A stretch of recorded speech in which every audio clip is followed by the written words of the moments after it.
Assalamualaikum warahmatullahi wabarakatuh. Perkenalkan, nama saya Atma Ratu Intani Putri, NPM 1954161011. Saya di sini akan menjelaskan tentang pengalaman saya praktik umum di PTPN 7 Unit Waiberulu. PTPN 7 Unit Waiberulu terletak di Desa Kebagusan, Kecamatan Gedong Tataan, Kabupaten Pesawaran. Letak Unit Waiberulu kurang lebih 20 km dari kantor direksi. Unit Waiberulu berasal dari pengambil alihan perusahaan perkebunan milik Belanda yang dilaksanakan serentak oleh pemerintah Republik Indonesia pada tanggal 3 Desember 1957. Dan pada tahun 1982 didirikan pabrik pengolahan latex pekat, SIR 3L dan 3WF dengan kapasitas olah 30 ton produk per hari. Dan pada tahun 2015 berdirilah pabrik Ribet Smoke Seed atau RSS dengan kapasitas olah 10 ton produk per hari. Tanaman karet atau Hevea brasiliensis merupakan komoditi yang sangat penting di Indonesia. Di Indonesia sendiri memiliki areal perkebunan karet terluas di dunia. Bagian karet yang paling banyak dimanfaatkan adalah getah karet yang biasa disebut lateks. Lateks adalah cairan getah yang didapat dari bidang sadap pohon karet. Proses penyadapan karet akan menghasilkan getah lateks segar. Lateks segar merupakan bahan baku dasar untuk dijadikan sebagai bahan olahan karet yang menghasilkan produk karet yang lebih beragam, baik dalam bentuk cairan maupun padat. Keberhasilan budidaya karet selain dipengaruhi oleh faktor tanaman dan lingkungan juga tidak terlepas dari faktor pemeliharaan dan perawatan.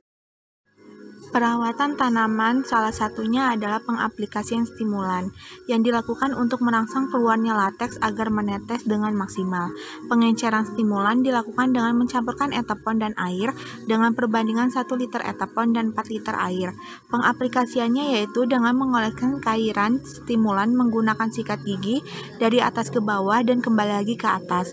Hal ini untuk meminimalisir cairan etapon agar tidak terbuang.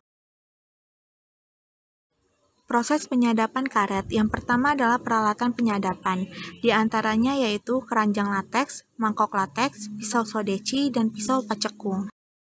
Yang kedua adalah tata cara penyadapan. Penyadapan awal karet dimulai dari matahari terbit arah timur. Sudut kemiringan sadap bawah atau down tapping system 35 derajat dan sadap atas upper tapping system 45 derajat.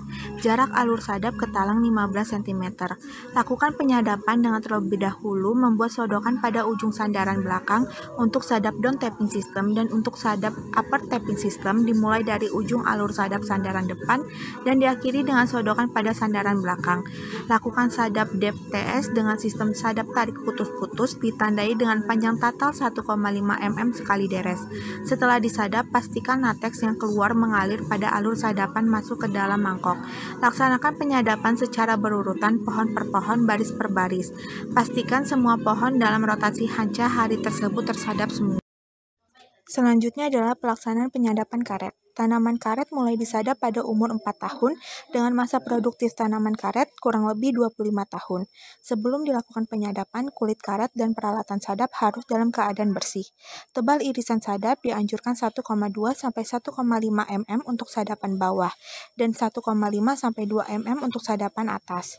Pelaksanaan penyadapan dilakukan pada pagi hari yaitu pada pukul 5 sampai 8 WIB dan waktunya diusahakan tidak berubah-ubah dikarenakan waktu penyadapan sangat berpengaruh terhadap hasil lateks yang diperoleh.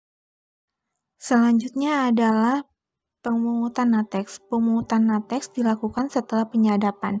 Pemungutan lateks dilakukan setiap hari pada pukul 11 sampai 11.30, tepatnya 3 jam setelah sadapan terakhir. Hasil sadapan lateks dituang ke dalam ember aluminium yang dilapisi plastik bersih untuk menghindari lateks tercecer atau tumpah. Kemudian lateks ditimbang. Lateks yang sudah dikumpulkan oleh penyadap disetorkan ke stasiun tangki lateks atau STL. Setiap penyadap yang menyetorkan lateks hasil sadapannya ke STL terlebih dahulu diambil sampel lateks sebanyak 30 mili untuk dilakukan uji moistur bujang. Uji moistur bujang merupakan uji yang dilakukan untuk mengetahui kemurnian lateks hasil sadapan dari campuran lain seperti air. Sampel lateks yang telah diambil dicampur dengan asam semut secukupnya, kemudian diaduk sampai mengental dan didiamkan selama kurang lebih 3 menit. Selanjutnya adalah pengendalian lateks di STL. Lateks yang lolos uji moistur bujang dituangkan pada bak penampung terlebih dahulu dan disaring menggunakan saringan 40 mes.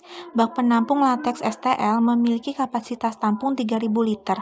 Lateks yang ditampung pada bak penampung di STL ditambahkan amonia sebanyak 1 liter dengan konsentrasi 2,5% untuk 1000 liter lateks. Setelah amonia ditambahkan pada lateks, maka dilakukan pengadukan lateks secara merata. Lateks yang sudah diberi tambahan amonia dapat diminimalisir prakoagulasi selama 2-3 jam. Jika lateks berada di bak tampungan STL lebih lama atau jarak transportasi yang jauh sehingga membutuhkan waktu yang lama, maka dilakukan penambahan amonia lagi untuk meminimalisir prakoagulasi selama lateks belum diolah. Penambahan amonia menyesuaikan dengan kondisi cuaca dan keadaan lateks. Yang terakhir adalah pengangkutan lateks ke pabrik. Setelah lateks berada di STL, kemudian lateks disetorkan ke pabrik untuk diolah menjadi SIR dan RSS. Pengangkutan lateks ke pabrik menggunakan truk yang terdapat tangki berbahan aluminium dengan kapasitas yang berbeda-beda sebesar 3-6 ton. Setelah truk pengangkut lateks sudah sampai di pabrik, truk yang berisi muatan lateks akan ditimbang menggunakan jembatan timbang. Baik, sekian penjelasan yang dapat saya sampaikan mengenai praktik umum di PTPN 7 Unit Y Berulu. Saya ucapkan terima kasih. Wabillahi taufiq walhidayah. Wassalamualaikum warahmatullahi wabarakatuh.